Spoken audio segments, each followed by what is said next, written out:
நம்ம 11th 12th maths group எடுத்தாலும் சரி இல்ல இன்ஜினியரிங் போனாலும் சரி இந்த டிஃபரன்ஷியேஷன் இன்டகிரேஷன் ரெண்டுல இருந்துமே தப்பிக்கவே முடியாது. ரைட், அது ஒரு சின்ன ஷார்ட்கட் ரூட் நான் சொல்லி தரேன். e பவர் x, e பவர்ல எந்த எழுத்து இருந்தாலும் x z இல்ல உங்களுக்கு பிடிச்சவங்க பேரோட முதல் எழுத்து எதுவா இருந்தாலும் சரி சொல்லக்கூடாது, இருந்தாலும் சும்மா ஞாபகத்துக்காக சொல்றேன். இந்த e பவர்ல எது இருந்தாலும் for example e power x னு வச்சுக்கோங்க, இது வந்து ஒரு மானகெட்டவை அப்படின்னு வச்சுக்கலாம். ஏன் இந்த வார்த்தையை நான் சொல்றேன் அப்படின்னா இந்த e பவர் x இல்ல e பவர் எந்த எழுத்து இருந்தாலும் அதை எத்தனை தடவை டிஃபரன்ஷியேட் பண்ணாலும் இல்ல எத்தனை தடவை இன்டகிரேட் பண்ணாலும் அது மாறவே மாறாது. நல்லா ஞாபகம் வச்சுக்கோங்க. ரைட், அப்ப e பவர் x ஓட டிஃபரன்ஷியேஷன் என்ன? e பவர் x தான்.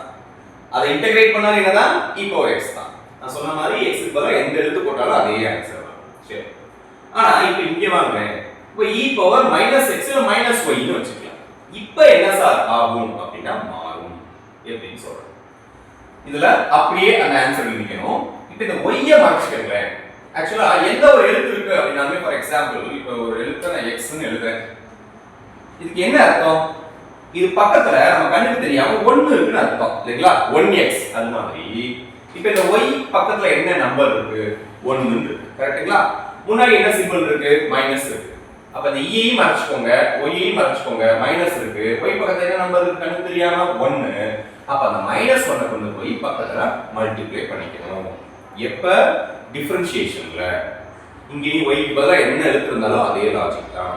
இன்டகிரேஷன் ஒரு பெரிய வித்தியாசமும் இல்ல. டிஃபரன்ஷியேஷன்ல அந்த -1 மல்டிப்ளை பண்ணீங்க, இன்டகிரேஷன்ல அந்த -1 டிவைட் பண்ண போறீங்க. அவ்வளவுதான் வித்தியாசம்.